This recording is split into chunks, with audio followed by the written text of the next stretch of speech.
হরে কৃষ্ণ। জীবনের আসল উদ্দেশ্য নিয়ে ভগবান শ্রীকৃষ্ণের উপদেশ।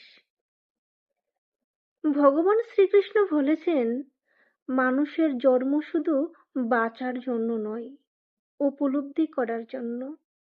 মানুষ সারা জীবন কি খুঁজে জানো? টাকা, সাফল্য, ভালোবাসা? না না, মানুষ আসলে খুঁজে শান্তি। তুমি যতই সফল হও, ভেতরে যদি অশান্তি থাকে তাহলে তুমি অর্থহীন। ভগবান শ্রীকৃষ্ণ বলছেন, যে নিজেকে খুঁজে পায়নি সে পৃথিবীর কিছুই পায়নি, কিছুই না। তুমি কি ভেবেছ জীবনের উদ্দেশ্য শুধুমাত্র সুখ লাভ করা, সুখের প্রয়াস করা?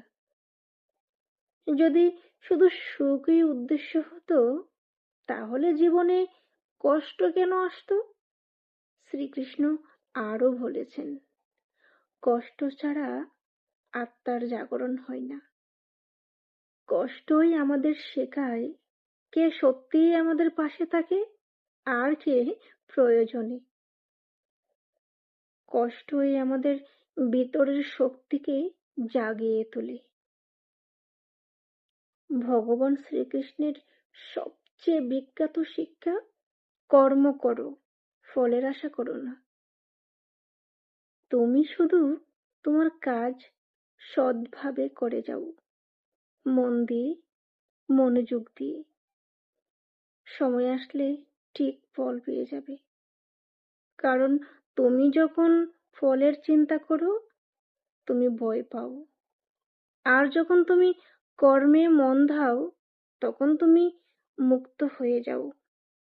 আমরা মানুষ, তাই ভালোবাসি, সম্পর্ক গড়ি, কিন্তু সমস্যা হলো যখন ভালোবাসা অশান্তি হয়ে যায়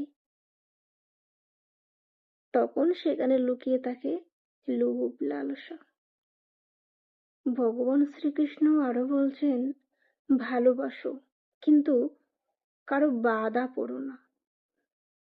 যখন তুমি কাউকে নিজের সবকিছু ভাবো তখন হারানোর ভয় তোমাকে গ্রাস করে, আর সেই ভয় তোমার শান্তি কেড়ে নেয়। সত্যিকারের ভালোবাসা হলো স্বাধীনতা দেওয়া। তুমি কি জানো তুমি কে? তুমি কি শুধুমাত্র এই শরীর? না, ভগবান শ্রীকৃষ্ণ বলছেন, আত্মা